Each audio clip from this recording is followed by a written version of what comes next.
So I'm interested about how you develop the music for a rom-com. You know, it's very light, it's very fun. How does that compare to maybe some of the other projects that you've done? Oh God, it was interesting because at the same time I was working on this film, I was working on The Last of Us.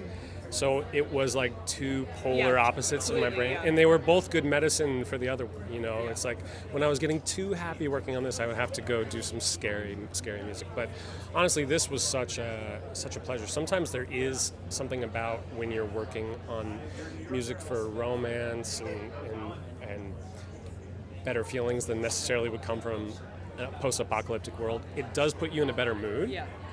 And you know, it was really nice because I was brought onto the film, you know, just by reading the script, and I could start writing music to the script and writing music for the characters and showing it to David. So it was kind of a beautiful process, and yeah, it was very special. When does the performances, when they, you know, come in, does that change the music when you're seeing what's actually playing out on screen?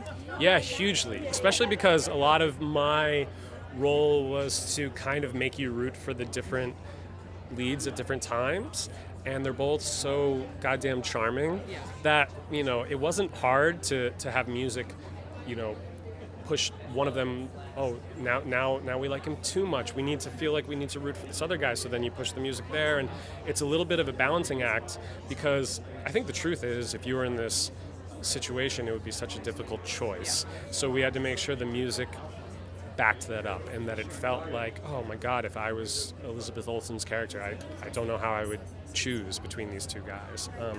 But yeah, no, I mean, all of the leads were amazing, and it was so much fun. Do you have a favorite motif that you use in music, either throughout, not just necessarily in this movie, but in any of your work that you do? Favorite motif?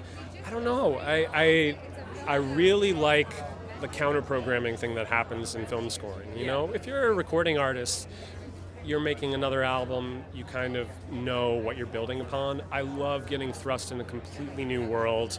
I mean, you know, there was nothing that could have prepared me for eternity. Hey, we're doing something set in the afterlife, but it's this strange kind of convention center, and you know, we're playing a romance, but it's funny. Like, you know, I love getting thrown in that world, and then, you know, going to the next project and being in something completely different. Do you have any advice for someone who's just starting out in the industry, they want to work in the music, they want to score films? What advice would you give them? Just say yes to everything.